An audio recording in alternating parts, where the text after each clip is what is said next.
नमस्कार, मैं हूं मनोज वर्मा और आप देख रहे हैं हमारा खास कार्यक्रम अटेंशन। आज अटेंशन में हम बात करेंगे मध्य प्रदेश की उस सियासत की जहां इन दिनों नसीहतों का दौर चल रहा है। एक तरफ सत्ता का सिंहासन है तो दूसरी तरफ संगठन की शक्ति। लेकिन दिलचस्प बात यह है कि नसीहत देने वाले चेहरे सत्ता पक्ष के भी हैं और विपक्ष के भी हैं। भोपाल उत्तर से कांग्रेस विधायक आतिफ अकील ने अपनी ही पार्टी और नेताओं को आईना दिखाया है। उनका कहना है कि अगर राजनीति करनी है तो महलों और दफ्तरों से निकलिए, जनता के बीच जाइए। अकील की यह नसीहत उस वक्त आई जब कांग्रेस मध्य प्रदेश में अपनी खोई हुई जमीन तलाश रही। सवाल यह है कि क्या कांग्रेस के बड़े नेता इस कड़वी सच्चाई को स्वीकार करेंगे। लेकिन बात सिर्फ विपक्ष की नहीं है, सत्ता के गलियारों में भी सादगी और समर्पण का पाठ पढ़ाया जा रहा है। बीजेपी के प्रदेश अध्यक्ष हेमंत खंडेलवाल का सीधा संदेश है, पहले कार्यकर्ता बनिए। तो मुख्यमंत्री मोहन यादव भी इसी सुर में सुर मिला रहे हैं। उनका कहना है कि कार्यकर्ता ही पार्टी की असली ताकत है। लेकिन सवाल वही है कि क्या वाकई नेताओं के लिए जनता से ज़्यादा जरूरी पद हो गया है, और क्या आतिफ अकील की नसीहत कांग्रेस में नई जान फूंक पाएगी, और क्या बीजेपी का कार्यकर्ता प्रथम का फार्मूला केवल अनुशासन है या फिर सत्ता में बढ़ते असंतोष को थामने की कोशिश।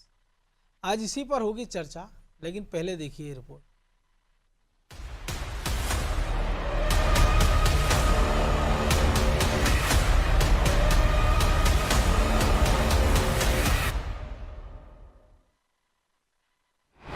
बीजेपी और कांग्रेस अपनों को दे रहे नसीहत, पार्टी के भीतर जारी है सियासत।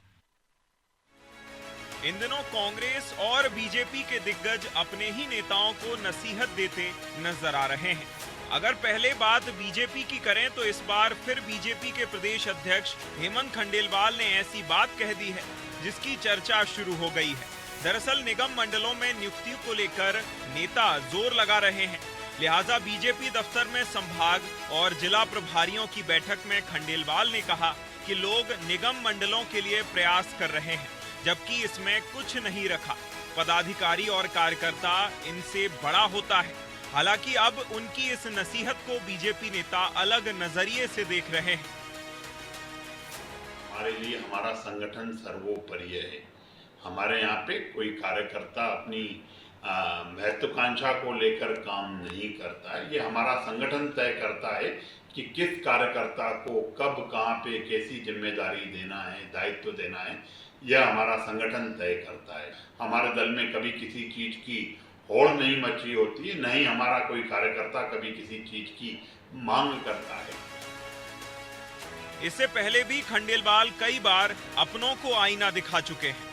फिर बात चाहे बड़े पोस्टर लगाने की करें या बेवजह पार्टी दफ्तर में बढ़ने की। खैर, नसीहत देने का काम सिर्फ बीजेपी में ही नहीं हो रहा, कांग्रेस में भी ऐसी ही कुछ तस्वीरें सामने आ रही हैं। दरअसल भोपाल में आयोजित कांग्रेस ब्लॉक अध्यक्षों के सम्मेलन में कांग्रेस विधायक आतिफ अकील ने कहा कि इस तरह के सम्मेलन और प्लान बनाने से कुछ नहीं होगा। कांग्रेस नेता जमीन पर उतरें, जनता के बीच जाएं और उनकी समस्याएं सुनें, तब जाकर कुछ होगा।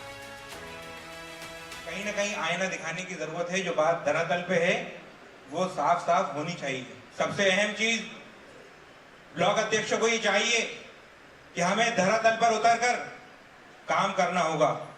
आज मध्य प्रदेश के अंदर आप खुद देखेंगे, सबसे अहम चीज सिलेंडरों की लोगों को बहुत सारी परेशानी हो रही है।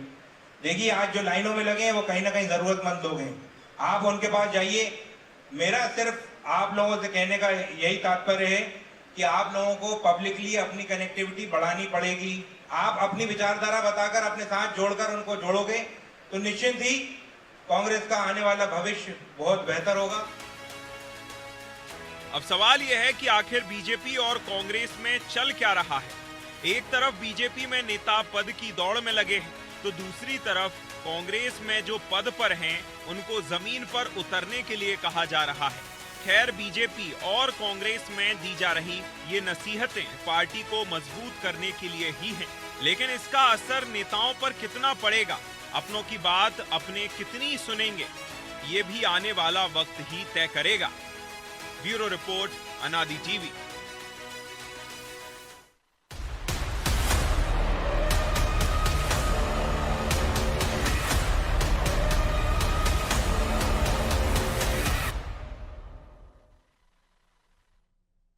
तो इसी पर चर्चा करने के लिए हमारे साथ जुड़ गए हैं वरिष्ठ पत्रकार प्रदीप तिवारी और हमारे सहयोगी ब्रजेश चौक से। बहुत स्वागत है तिवारी जी आपका। आवाज मिल रही है आपको तिवारी जी?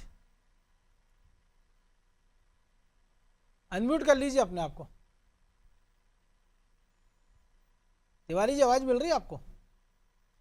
चलिए ब्रजेश जी, सबसे पहले मैं आप ही के पास आता हूं कि अभी आपने आतिफ अकील की नसीहत भी सुनी है और जो बीजेपी प्रवक्ता कह रहे हैं, लेकिन सवाल ये है कि जिस पार्टी में, अनुशासित पार्टी में, जब कुछ सत्ता की तरफ से देने की बात आती है तो कहा जाता भैया कार्यकर्ता बन जाओ, अब नेता बनने में क्या रखा। और ये लोग वो देते हैं नसीहत जो खुद पदों पर विराजमान है। और कांग्रेस में नसीहत दी जाती है कि भैया जनता के बीच जाओ, जनता से जुड़ो। भैया जनता के बीच जुड़ के आप ही नजीर पेश कर दो ना, आप ही बता देते कि भैया गैस के संकट की जो उन्होंने जिक्र किया है कि इस गैस के संकट के दौरान मैंने 50 लोगों को सिलेंडर दिला दिया, या 20 घरों में शादियाँ थी वहाँ दिक्कत थी मैंने मदद कर दी। और ये सारे फलसफे जो है चुनाव के बाद क्यों याद आते हैं? चुनाव के पहले दम हो तो बता दीजिए आप कि जब कार्यकर्ता की आपको ज़रूरत होती है और आप उससे कहते भैया पद के लिए मत आ, तू तो कार्यकर्ता बन के काम कर। या कांग्रेस के नेता अपने कार्यकर्ता उसके दें कि भैया तुम इधर मत आओ, तुम तो जनता के बीच काम करो, हमारे लिए छोड़ दो। देखिए मनोज जी, क्या है, पर उपदेश कुशल बहुतेरे। उपदेश देने के लिए पर्याप्त है ना। जिस तरीके से आप आए हो, हम पहले बीजेपी की बात कर लें। बीजेपी कह रही है कि साहब उपाध्यक्ष और बाकी के पदों के लिए मारा मारी मत करिए, दौड़ मत लगाइए, कार्यकर्ता ही सब कुछ है। तो कार्यकर्ता सारी मेहनत करे, कार्यकर्ता आपको जिताए, कार्यकर्ता पद भी आपको चाहिए, लाल बत्ती भी आपको चाहिए, तो फिर कार्यकर्ता किस काम का? वो मेहनत क्यों कर रहा है? कोई यदि एक व्यवसाय करता है तो वो कोशिश करता है ना कि उसका व्यवसाय बढ़े। यदि कोई समाज सेवा करता है तो वो करता है 4 लोगों की सेवा कर रहा हूँ, कल 100 लोगों की करूँ, 200 लोगों की करूँ, 1000 लोगों की करूँ, गांव की कर रहा हूँ, पूरे जिले की करूँ। यही एक कंसेप्ट होता है ना। तो जो कार्यकर्ता है वो चाह रहा है मोहल्ले की सेवा करे। वार्ड अध्यक्ष है तो वो चाहता है मोहल्ले की सेवा करे, फिर वो चाहता पार्षद बन जाए, पूरे वार्ड की सेवा करे, फिर वो चाहता महापौर बन जाए, शहर की सेवा करे, फिर विधायक बन जाए, फिर मंत्री बन जाए। ये एक तरीका होता है ना। आप कहते हो उससे भाई आपको पद नहीं चाहिए, तो पद किसको चाहिए? फिर कार्यकर्ता मेहनत ही क्यों करेगा? जिसमें ये लक्ष्य ही ना हो कि उसको आगे बढ़ना है, उसको भी मौका मिलेगा, तो वो व्यक्ति कुछ नहीं कर सकता। या वो नजीर पेश करे भैया देख आज ही मैंने पद छोड़ दिया, तेरे मैंने छोड़ दिया, कार्यकर्ता बन गया, मैं भी जनता तो की फिर सेवा पार्टी करूंगा। ऐसा क्यों करती है कि भाई उम्र के आधार पर आदमी को रिटायर कर देती है, नए लोगों को मौका देती है, टिकट काट देती है? तो एक तरीका होता है ना। तो पद इसलिए चाहिए होता है। तो आप कार्यकर्ता को कहो कि देवतुल्य है, कहते रहो उसको, और वो मेहनत करता रहे धूप में, और पद आ गया इसलिए आप नसीहत दे रहे हो, नसीहत दे रहे हो। तो एक तरीका ये होगा, क्यों ना मांगा जाए पद? क्योंकि पद के ही लिए काम कर रहा है, वो उसका दायरा बढ़ाना चाहता है, तो पद एक माध्यम होता है, वो उसकी कोशिश करता है। अब कांग्रेस पे आ जाइए। आतिफ अकील को हम सुन रहे थे कि भैया आपको जाना है, लोगों की समस्या, सिलेंडर की भी समस्या है, लोगों की बात उठाइए। तो आतिफ अकील तो खुद विधायक है, वो कितने गैस एजेंसियों कितने लोगों के पास चले गए। दूसरी बात है, कार्यकर्ता क्यों मेहनत करे साहब? आरिफ अकील आपके पिताजी थे, वो उनका इंतकाल हो गया, आपने उनकी जगह पे सीट ले दी। और सक्रिय भाई आमिर अकील था चाचा, उसका पत्ता कट गया। पत्ता कट गया। तो कार्यकर्ता मेहनत करे आपके लिए, मलाई खाएं आप, उसे मौका कब मिलेगा? तो सिर्फ वो मजदूरी करने के लिए है, धूप में काम करने के लिए है, बारिश में काम करने के लिए है, दरवाजे खटखटाने के लिए, हर कार्यकर्ता हर व्यक्ति की मदद करने के लिए। और वोट किसके लिए मांगे? आपके लिए। तो क्यों करे कार्यकर्ता मेहनत? तो आप खुद करिए जब आपको चाहिए, या तो पार्टी वैसे करे कि भाई एक के बाद एक जैसे प्रमोशन होता है सरकारी नौकरियों में, वैसे प्रमोशन करे कि अब आतिफ अकील को आप लोकसभा लड़ा देंगे, 2 बार लड़ा दिया, अब उसकी जगह नए कार्यकर्ता को लाएंगे, तो एक सिस्टम बना दे, तो कार्यकर्ता मेहनत करे। तो कार्यकर्ताओं को मेहनत करने के लिए आपको उसमें जो उसकी लक्ष्य है, वो जो हासिल करना चाहता है, उसको जागृत करना होगा। जैसे बीजेपी करती है कि किसी कार्यकर्ता को उठा के आपने टिकट दे दिया, कि आप में कोई परिवारवाद तो है नहीं है। अब यहाँ पे आतिफ अकील के क्षेत्र में कोई मेहनत क्यों करेगा? जिनने मेहनत की थी उनको टिकट मिल गए क्या? तो ये सबसे बड़ा सवाल है ना कि वहां का कार्यकर्ता क्यों जाए? वो तो घर बैठेगा, जब चुनाव आएगा तब करेगा। तो जिसका एक लक्ष्य होता है, जो आगे बढ़ना चाहता है, जो अपने व्यवसाय को, अपनी सेवा का दायरा बढ़ाना चाहता है, वही मेहनत करता है। और जब उसको वो दायरा नहीं मिलता है, वो हक नहीं मिलता है, तो फिर वो घर ही बैठ जाता है। हमने देखा है बहुत सारे लोग जैसे बिजनेस छोड़ देते हैं, तरक्की नहीं हो रही, छोड़ दिया भाई, सफलता ही नहीं मिल रही, दूसरा कर लेते हैं। तो क्यों मेहनत करेगा? तो उसी तरह से राजनीति में भी कोई क्यों मेहनत करेगा? जब उसकी उम्मीद होगी उसको पार्षद का टिकट मिलेगा तो वो मेहनत करेगा। उससे उम्मीद होगी पार्षद का नहीं मिल पाया, चलो साहब मुझे टिकट नहीं दिया था उस समय, कि इनकी मदद कीजिए, इसको जितवाइए, तो मैं एल्डरमैन बन जाऊंगा। यदि एल्डरमैन नहीं बना सकते तो वो सोचता है कि साहब आप मुझे जिले में कार्यकारिणी में दे दीजिए, मंडल में दे दीजिए। तो ये उम्मीद रहती ना, तो आप उम्मीद पे आप पानी फेरोगे, सबसे बड़ी मेहनत करें। वंशवाद, वो परिवारवाद से आए हुए नेता सीख देते हैं कि नहीं भैया आपके परिवार में से किसी को टिकट नहीं मिलेगा, कार्यकर्ता को टिकट देंगे हम। निश्चित तौर पर मनोज जी, कहने की बात कुछ और है, आप दिखाते हो सपना बहुत अच्छा है। यही चुनाव आता है तो यही नेता उस कार्यकर्ता के घर पर जाते हैं, उससे कहते हैं हम आपको पार्षद का टिकट दिलाएंगे। मजबूत कार्यकर्ता है तो उससे कहते हैं आपको कार्यकारिणी में लेंगे, सबको एडजस्ट करेंगे। लेकिन जब चुनाव जीत जाते हैं तो उस कार्यकर्ता से कहते हैं जाइए आप तो लोगों से बात कीजिए, मतदाताओं की समस्याएं सुनिए और मलाई आप खाइए। उनके पट्टे बन जाते हैं, पट्टे बन जाते हैं, कार्यकारिणी में उनका तो फिर पट्टे क्यों हो करेगा जाते हैं। उसी को जिला कार्यकारिणी में भी आपको रखना, एक उसी को एक व्यक्ति MIC को में भी दो दो रखना है। पद रखना है आपको, फिर आपको चापलूस चाहिए, आपको जी हजूर चाहिए, तो फिर क्यों कार्यकर्ता मेहनत करेगा। बिल्कुल। तो इसलिए पार्टियों की हालात हो जाते हैं।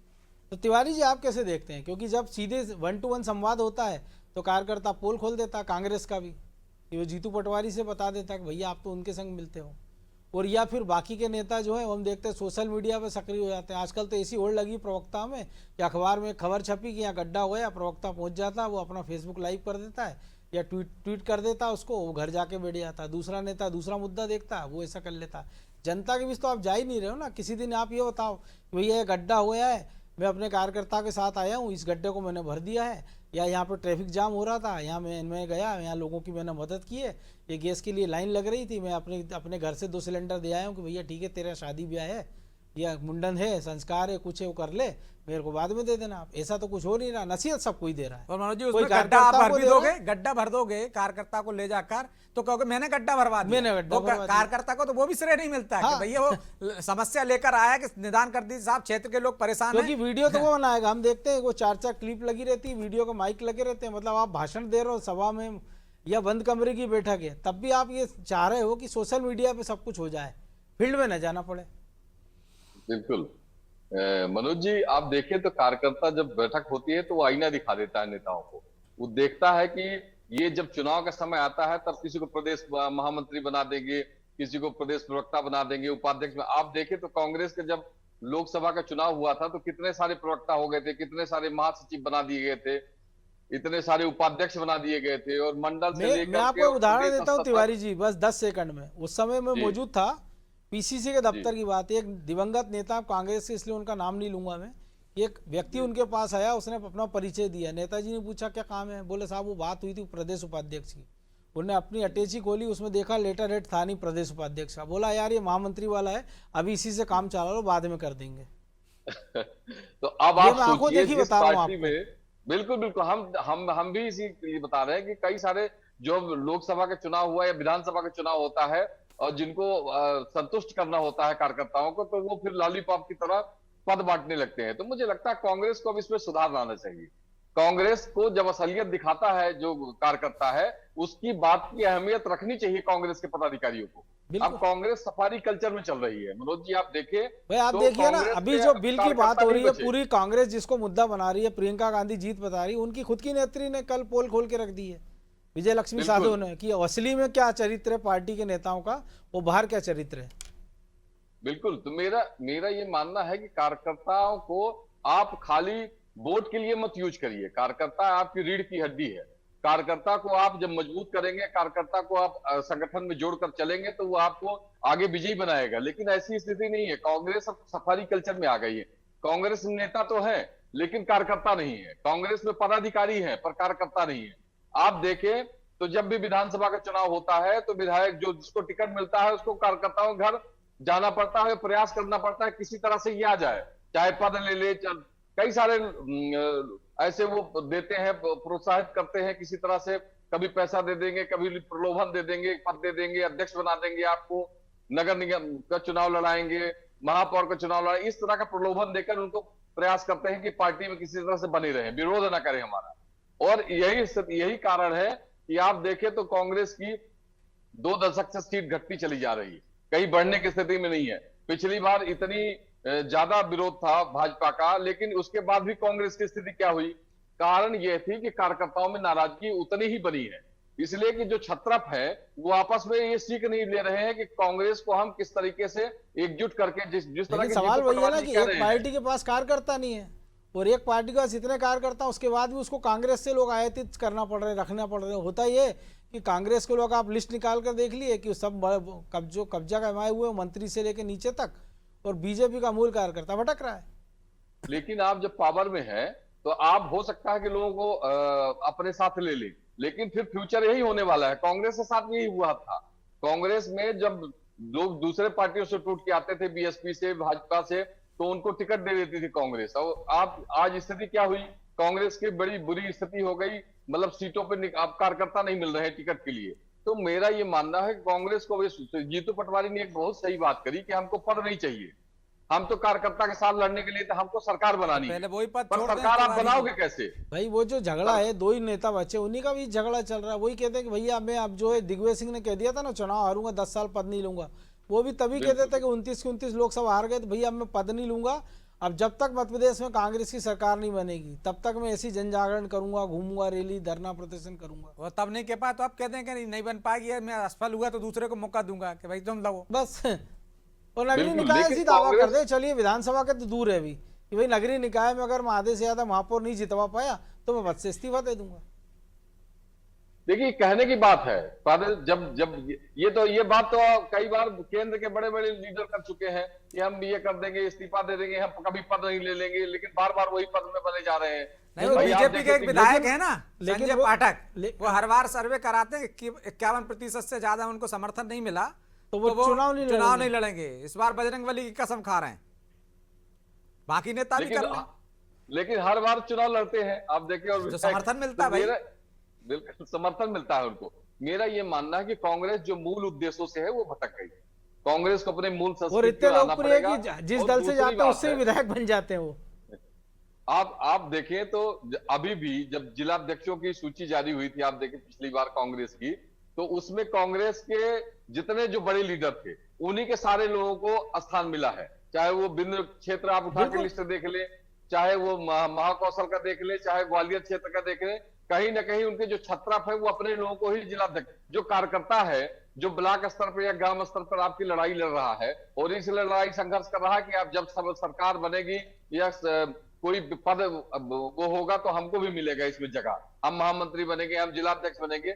लेकिन आप देखें तो कई सारे विधायक ही जिलाध्यक्ष बन बैठे, जो प्रदेश में बड़े बड़े लीडर रहे, जो मंत्री रहे, वो जिले के अध्यक्ष बने बैठे हैं। तो कार्यकर्ता उनको तो इसलिए बना दिया गया कि भैया होगा। उनकी तो एक लक्ष्मण रेखा खींच दी कि आप दायरे से बाहर मत निकलो।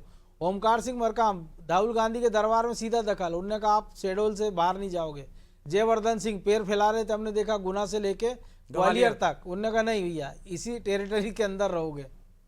लेकिन यही योजना तो फिर कार्यकर्ता भी कर देता है ना कि आप ये जो अभी हम देखते हैं ना जैसे कूनो का कि निकलने देता लोग। चीता पे रेडियो कॉलर लगा दिया है, लेकिन निगरानी पूरी होती है कि जैसे टेरिटरी का बाहर गया उसको ट्रेकुलाइज करते हैं, बड़े बाड़े में डाल देते हैं। ऐसे राजस्थान से करके ले आए तो बिल्कुल वो फिर चुनाव सबकी हदबंदी है। लेकिन ब्रजेश जी, जो पार्टी कार्यकर्ता को सीख दे रही भाजपा कि आप कार्यकर्ता बने रहिए, उस पार्टी को अपने मंत्रियों की ड्यूटी लगाना पड़ती है रोस्टर के हिसाब से, क्योंकि कार्यकर्ता को मंत्री नहीं मिल रहा है तो आम जनता छोड़ दीजिए, तो उसको महीने में रोस्टर जारी होता है आजकल हर एक तारीख को कि इस तारीख को ये नेता, ये मंत्री इस तारीख को इतने बजे से इतनी बजे तक बीजेपी दफ्तर में बैठेगा। तो फिर वो क्यों कार्यकर्ता बनना चाहेगा? वो तो हश्र देख रहा है ना, जो बन चुका वो देख रहा है, जो बनने वाला होगा वो देख रहा है। देखिए, बीजेपी में एक बात कही जाती है कि बीजेपी को उसको विरोधी दल नहीं हराते। बीजेपी का कार्यकर्ता जब शांत हो जाए, नाराज हो जाए और निष्क्रिय होकर घर बैठ जाए तो बीजेपी हार जाती है। ये उनका शुरू से रहा है। तो वो कार्यकर्ता को लगातार काम देते रहते हैं कि भाई वो काम करता रहे। अब उसकी सुनवाई की चिंता इसलिए करने लगते हैं कि एंटी इनकम्बेंसी जनता से ज़्यादा कार्यकर्ता ही तो करता है। एंटी इनकम्बेंसी दूर कौन करता है? कार्यकर्ता। जब कार्यकर्ता की नहीं सुनोगे पूरा मोहल्ला नाराज हो जाएगा, क्योंकि वो जाता है आपको वोट निकालने के लिए घर पर। जब मोहल्ले वाले कहते हैं साहब ये सड़क नहीं सुधरी है, बिजली नहीं आ रही है, ये समस्या है, तब वो आपके मंत्री के पास जाता है। मंत्री नहीं सुनता तो वो मोहल्ले वाले के पास दूसरी बार वोट मांगने जाता है, वो भी गाली देता है साथ में सरकार को या अपने दल को। तो एंटी इनकम्बेंसी ज़्यादा बढ़ जाती है। इसलिए कार्यकर्ता को साधने की, भैया आपका काम है, यदि नहीं मिल रहा मंत्री तो करिए। क्योंकि हमने देखा मंत्रियों को, मंत्री जो बन गए हैं वो प्रदेश के मंत्री नहीं बनना चाहते, वो अपने विधानसभा की चिंता ज़्यादा करते हैं। यदि पीडब्ल्यूडी मंत्री है तो उसको कोशिश रहती है कि उसके विधानसभा क्षेत्र की हर सड़कें चकाचक हो जाएं, प्रदेश की भले ही कुछ भी हो। यदि हम देखते हैं कि नगरीय प्रशासन मंत्री है तो उस अपने क्षेत्र में कोशिश करता है। इसी तरह जिन जिन विभागों के मंत्री, हमने तो ये देखा है, चाहे वन विभाग का मंत्री हो, यदि कोई योजना आई है तो वो उठा के अपने क्षेत्र में ले जाता है। ये तो हमने मुख्यमंत्रियों में भी देखा, कमलनाथ जी, कि भैया आप तो मुख्यमंत्री हो ना प्रदेश के, आपको भेदभाव क्यों करना, आप छिंदवाड़ा ले जा रहे हो कोई योजना। तो ये जो दिक्कतें हैं कि आप खुद की चिंता करना, प्रदेश की चिंता नहीं करना, उस वजह से ये समस्याएं आती हैं। अब कार्यकर्ताओं की आप जो कह रहे हो मनोज भाई, कार्यकर्ताओं की चिंता तो करना ही पड़ेगी ना आपको। कार्यकर्ताओं की चिंता नहीं करोगे तो आपको तो बाकायदा नियम बना देना चाहिए, क्योंकि आप मंत्री बन गए हो, आप उप मुख्यमंत्री बन गए हो। जैसे ही सरकार बनी, 2 साल का वक्त नहीं सभा मंडल, वही तो मैं कह रहा हूं, तो आप बना देते ना। आप भाई 2 एक रोटेशन हो बना जाता। दीजिए। हाँ। आप 2.5 साल का कार्यकाल नहीं, आप तो कर 3 का कर दीजिए, 3 दूसरे में को कर 2 का दीजिए। मिल जाएगा। तो उनको क्यों नहीं देना? वो कब तक इंतजार करे? प्यास आज लगी है, आज उसकी उमंगे हैं कि भाई आज कुछ कर सकता है वो, तो आज आप उसको कब दोगे? चुनाव के टाइम पे, क्योंकि नाराज होता रहा, फिर उसको संतुष्ट करना है आपको कि क्योंकि मेरे हम लिए ये देख काम रहे हैं ना, करने हमने तो देखा कि एक ही आदमी को आप विधायक बना देते हैं, पार्षद, फिर आप उसको इसी वीडियो में हमने देखा कि एक ही आदमी 8 साल उपाध्यक्ष रहता है, उसके बाद आप 3 बार से विधायक है। तो कार्यकर्ता करेगा क्या? कहाँ कार्यकर्ता क्या जाएगा? करेगा? उसको आप उपाध्यक्ष, आप रोटेशन बना दे, ज्यादा कार्यकर्ता आपके पास, भीड़ ज्यादा हो गई तो जो काबिल हैं 2.5 साल का बना दीजिए आप। तो वो रोटेशन तो कांग्रेस में भी कहाँ चला? 2.5 साल का आप बाद कांग्रेस में। की भी देख लीजिए मनोज जी, वही उन्होंने तो 17 मुख्यमंत्री बना हुआ महीने है, 2.5 सरकार, साल। 17 महीने सरकार की, तो उन्होंने कार्यकर्ताओं की चिंता क्या की? जाते जाते वो निगम मंडलों में, आयोगों में नियुक्ति कर गए, वो आज तक लटके हुए हैं। क्या फायदा हुआ? बिल्कुल। जिसी तरह चुनाव आते तब आप उनकी नियुक्ति करते, या तो भंग कर दीजिए कि भाई इस टाइम के कोई पद ही नहीं है उनको, सिर्फ आपने या जैसा अफसर चला रहे हैं वैसा चलने दो। चलने लेकिन दीजिए। तिवारी जी, सवाल यही है ना कि सबके लिए कार्यकर्ताओं, सब कार्यकर्ता की चिंता करते हैं, लेकिन वो चिंता कैसी और भी सामने नजर आ रही है। बिल्कुल। देखिए क्या है, चिंता वास्तविक स्थिति में चिंता करते नहीं। अगर कांग्रेस, आप देखें कांग्रेस हो चाहे बीजेपी, कांग्रेस में अगर चिंता करते तो आप एक ही जिले में देखें, जब चुनाव के समय आता है 6 महीने पहले, तो कम से कम दर्जनों उनके पद निकल आते हैं। लेकिन वो 5 साल तक कार्यकर्ता जो काम करता है, उसके लिए कोई जनपद में, कोई ब्लॉक में, या सरकार जब बनती है तो उसका निगम मंडलों में कहीं नाम नहीं होता, वो खाली कार्यकर्ता बन के रह जाता है। इसलिए कार्यकर्ताओं में नाराजगी बढ़ती चली जा रही है। और दूसरी बात यह है कि जो गुटबाजी है कांग्रेस, वो गुटबाजी जब तक समाप्त नहीं होगी, इतने धड़ों में बटी हुई कांग्रेस, वो जब एक साथ नहीं आएंगे तब तक कांग्रेस की मुसीबत खत्म नहीं होने वाली है। कांग्रेस अपने आप में सबसे बड़ी मुसीबत यह है कि जो धड़े बटे हुए हैं उनको एक छत के नीचे ले आना पड़ेगा, और वो स्थिति बन नहीं रही मध्य प्रदेश में। तो जब तक ये स्थिति मध्य प्रदेश में नहीं बन पाएगी, देखिए कमलनाथ जी का आप देख लो, वो कमलनाथ जी, लेकिन वो जब तक एक छत के नीचे लाने का प्रयास करते हैं, तो जब तक कोई एक पिलर तोड़ जाता है तो वो पहले उस पिलर की चिंता करते हैं, छत ना ढह जाए उस चक्कर में। इतनी लंबी खाई भी है ना, उसको भरना पड़ेगा इनको, उसको कार्यकर्ताओं के माध्यम से भरना पड़ेगा। वो तो कह रहे हैं समतल करने में जुटे हुए हैं, जब समतल हो जाएगी तो हम नया भवन बनाएंगे। बिल्कुल। तो मुझे लगता है वो भवन की तैयारी चल रही है। अब आने वाले समय में तय कर पाएगी कांग्रेस की हम भवन बना पाएंगे कि नहीं बना पाएंगे। लेकिन कई बार हम देखते हैं ना कि जब जेसीबी से कोई भवन तोड़ा जाता है तो कई बार वो जेसीबी चालक पे वो मलबा गिर जाता है, तो लेने के देने पड़ जाते हैं, कुछ ऐसा हाल ना हो जाए। बहरहाल वक्त इतना ही था। बहुत धन्यवाद तिवारी जी आपका। तो लोकतंत्र में जनता और कार्यकर्ता, ये वो 2 स्तंभ हैं जिन पर सत्ता की पूरी इमारत टिकी होती है।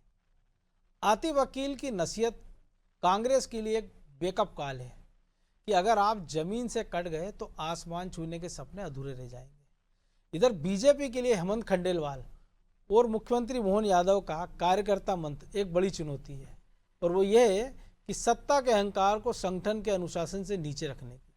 तो सच्चाई तो यही है कि चुनाव के समय हर नेता कार्यकर्ता बनने का स्वांग रचता है और जीत के बाद जनता को उसे ढूंढना पड़ता है।